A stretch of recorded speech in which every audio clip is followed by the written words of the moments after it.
Ang Pulo ay isang bayan na bahagi noon ng lalawigan ng Bulacan noong panahong kolonyal. Ito ay pinaliliputan ng mga bayan ng may kawayan,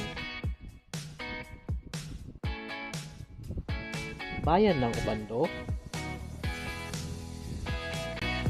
ng bayan ng Novaliches. Ang mga misyonerong Fransiskano na siya ring nagtayo ng pueblo ng may kawayan nang siya ring nagtatag ng bayan ng Pulo. Inilagay sa ilalim ng pamimintakasi ni Santiago de Alcala, isang Fransiskano, ang buong bayan, at ang Pulo ay pinanututan ng mga frailing Fransiskano. Parokya ay hitik sa kasaysayan at kabanalan. Taong 1625 ay nagmisyon ang isang Fransiskanong pari sa tauhan ni Fray Francisco de Santa Maria, at siya ang unang nagtayo ng isang kapilya sa Pulo na nooy marami na ang naninirahan bago pa dumating ang mga Fransiskano sa bayan ng may kawayan noong taong 1578, kung saan sa taong ito itinayo naman ang Pueblo de Mecawayan.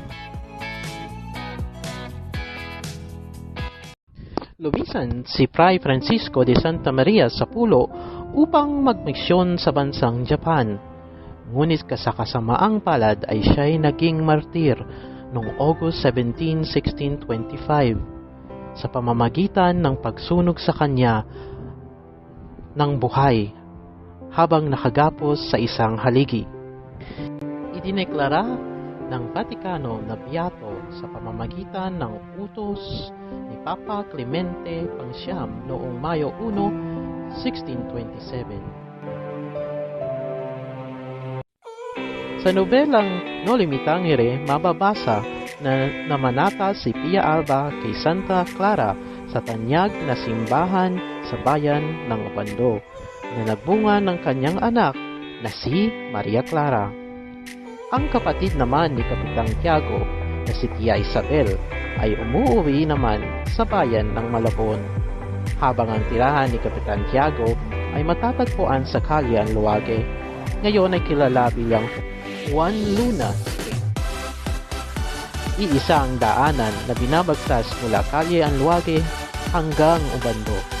Ito ay dadaan at daan sa bayan ng Pulo. Ang mga bayan ng Obando at Malabon ay ang mga kanugnog na bayan ng Pulo at kapwa binabagtas noon ang Camino Real, na ngayon ay kilala bilang MH del Pilar Street. Kaya hindi may santabi ang idea na maaaring ang bayan ng San Diego ng nobelang Noli Me Tangere ay nasa pagitan lamang ng Obando at ng Malabon. Ilang hakbang lamang sa simbahan ay ang tahanan ng anak ng Pulo. Ito ay si Dr. Pio Valenzuela.